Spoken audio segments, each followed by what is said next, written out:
Bom dia, queridos. Como é que tá? Tudo jóia? Vamos para a nossa segunda semana do PET. Então vamos lá, segunda semana do PET do segundo ano do ensino médio. Bacana?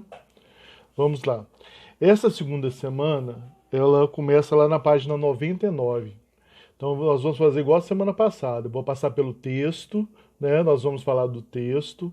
Depois vou passar pelo link, né? Falar, comentar a respeito do que o link fala, o link que direciona o PET. E depois nós vamos comentar as atividades, praticamente dando a resposta das atividades que vocês só vão precisar registrar no caderno. Vamos lá então?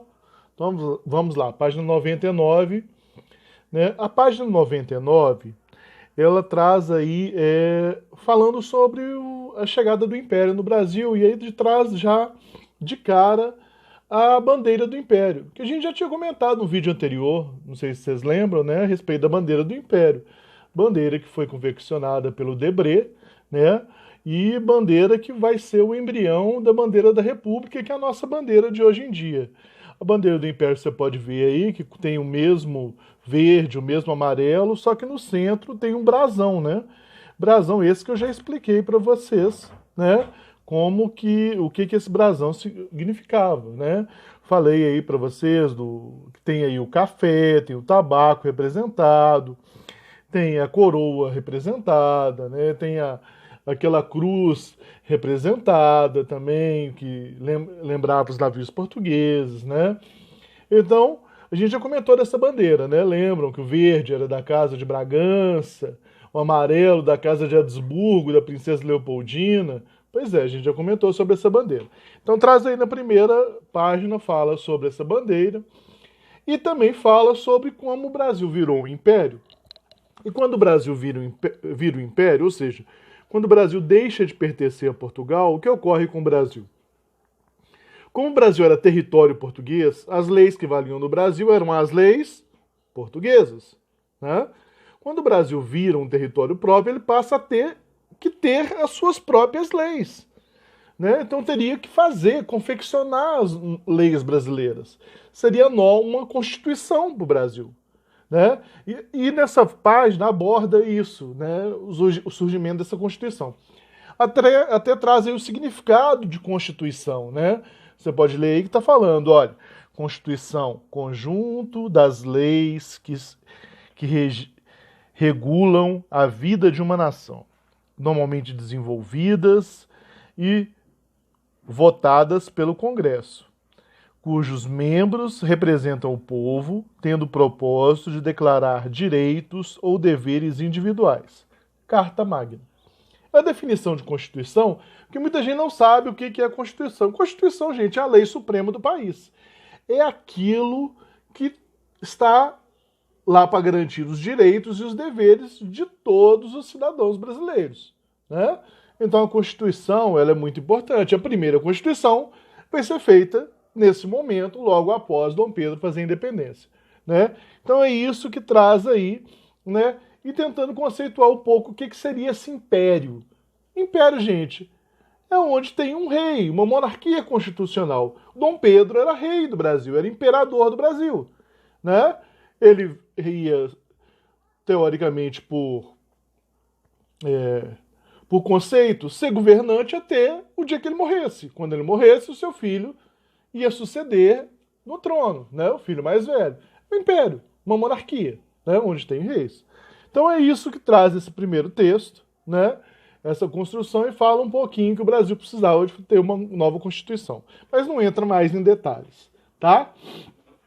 O correto, gente, é a gente lembrar, e depois nós vamos falar mais sobre isso, que essa Constituição que vai surgir agora, aí, que iria surgir nesse momento, né? Aí logo após a virada do Império, essa Constituição, ela traz um poder moderador.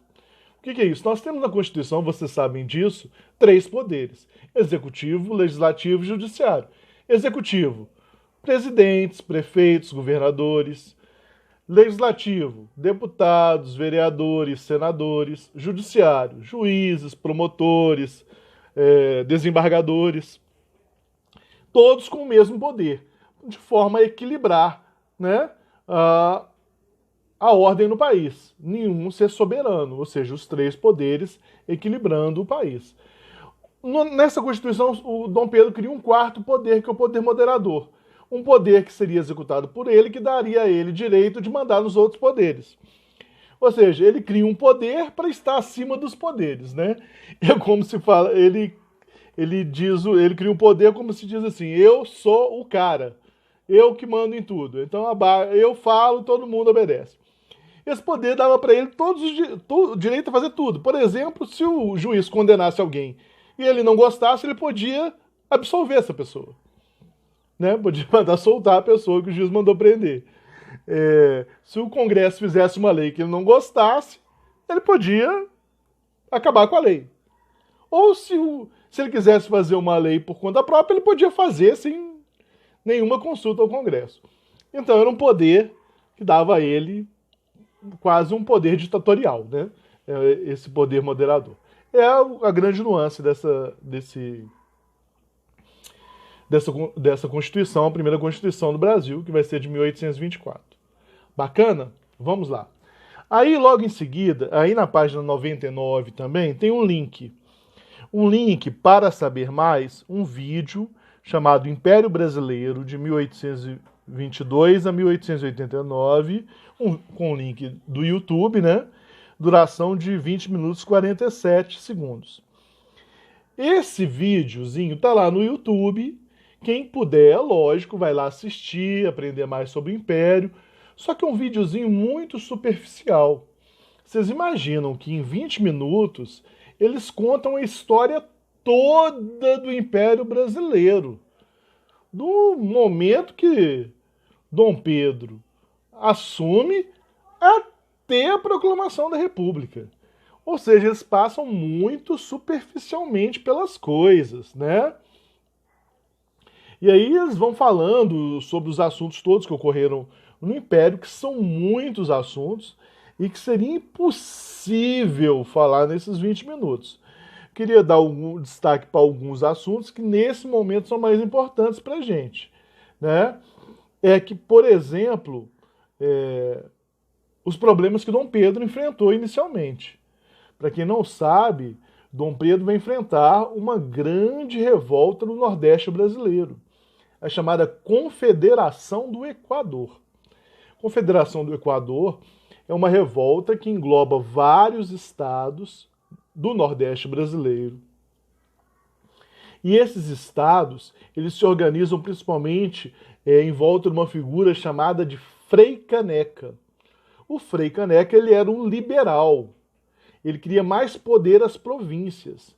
E esses estados do Nordeste, eles chegam a declarar a independência do Brasil, se separar do Brasil, e criam um novo país que eles dão o nome de Confederação do Equador.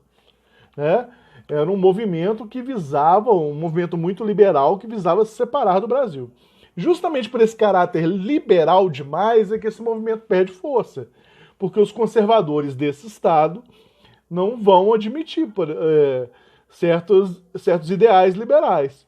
Então esse movimento perde força e Dom Pedro consegue abafar esse movimento. Manda matar as pessoas, inclusive Frei Caneca, condenado à morte, né? Mas é um movimento importantíssimo logo após Dom Pedro fazer a independência e que ocorre no país. Esse movimento é citado nesse vídeo, muito superficialmente, porque, como eu falei para vocês, o vídeo é muito curto, não daria para falar desses assuntos todos. Além desse movimento, outra coisa importante que eu acho bom a gente falar agora é que logo após a independência do Brasil, né, em 1826, para ser mais exato, no dia 10 de março de 1826, Dom João, lembra de Dom João? O comedor de frango, o filho da Maria, a louca, ele morre. Né? Ele morre em Portugal e isso chama muita atenção de Dom Pedro no Brasil. Por quê? Porque Dom Pedro era o filho mais velho.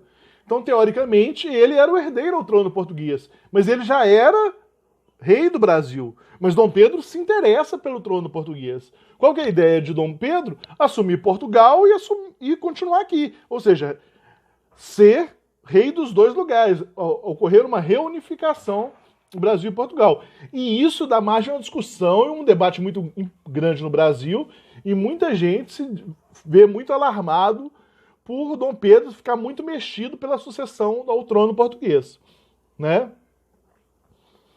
Por isso mesmo ocorre uma séria crise no Brasil, né?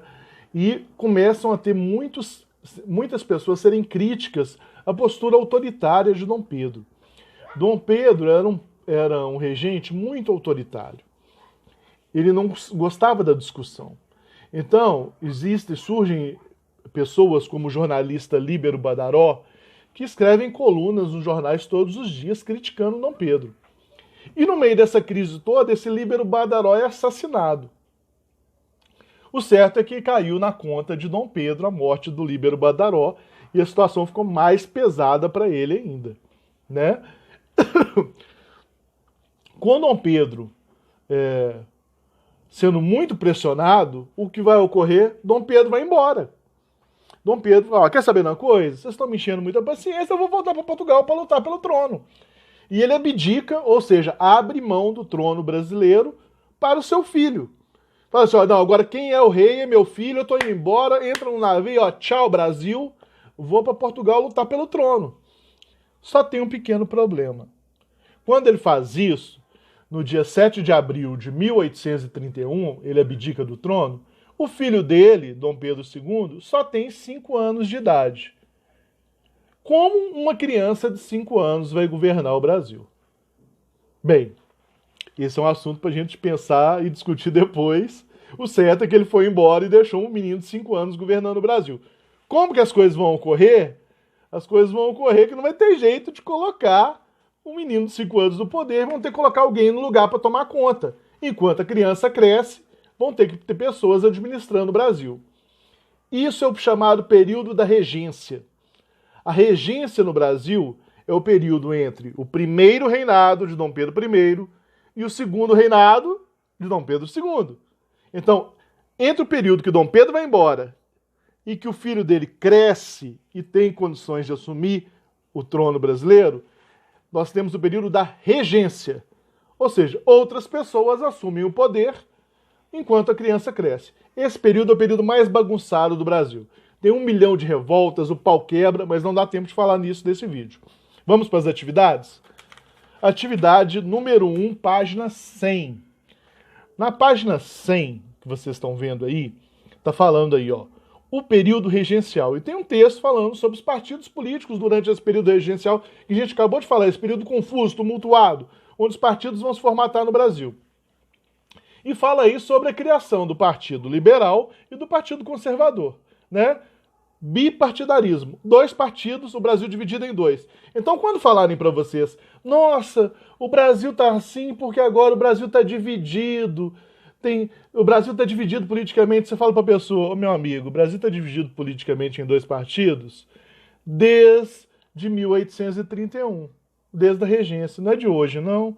Abre um livrinho de história para você estudar, né? Que o Brasil tem 2 partidos lutando pelo poder desde a regência, não é de hoje, né? Então tá lá a primeira pergunta. De acordo com o texto, explique como formaram-se os partidos liberal e conservador. Gente, tá aí no último parágrafo. Não tem nem como você errar essa questão. O último parágrafo te conta aí, é praticamente você copiar o último parágrafo a resposta, né? Facinho demais, como que surgiu, como responder, né? Sem mistério. Vamos lá para a página 101 e a atividade número 2? Página 101, atividade número 2. Aí tem um textinho, o Caramuru, né? Falando sobre esse grupo dos Caramurus, e depois tem a pergunta. Quem são os signatários desse editorial? Quem o documento elogia e o que ele retrata? Por quê? Quem são os signatários? Os Caramurus. O próprio negócio diz. Quem são os Caramurus? Aqueles que defendiam a volta de Dom Pedro depois que Dom Pedro foi embora. Dom Pedro foi embora, o que eles queriam? Que Dom Pedro voltasse. Porque eles achavam que Dom Pedro que ia pôr ordem no Brasil. Aquela solução para o Brasil era trazer Dom Pedro de volta. Então, quem são os signatários? O Caramuru. Quem elogia? Dom Pedro. O que retrata? Retrata justamente Dom Pedro I, né? E o governo dele, que ele era um príncipe dócil, beneficente. Eles elogiam Dom Pedro. Por que eles fazem isso? Porque quando eles estão escrevendo isso, é o período da regência, onde o Brasil está uma confusão, uma bagunça. Como o Brasil está uma confusão, uma bagunça, para eles qual a solução? Chamar Dom Pedro de volta. Tá bom? Gente, simples assim. Só responder, registrar no caderno, depois quando voltar a gente dá o visto. Falou? Grande abraço, fiquem com Deus, se cuidem. Em té.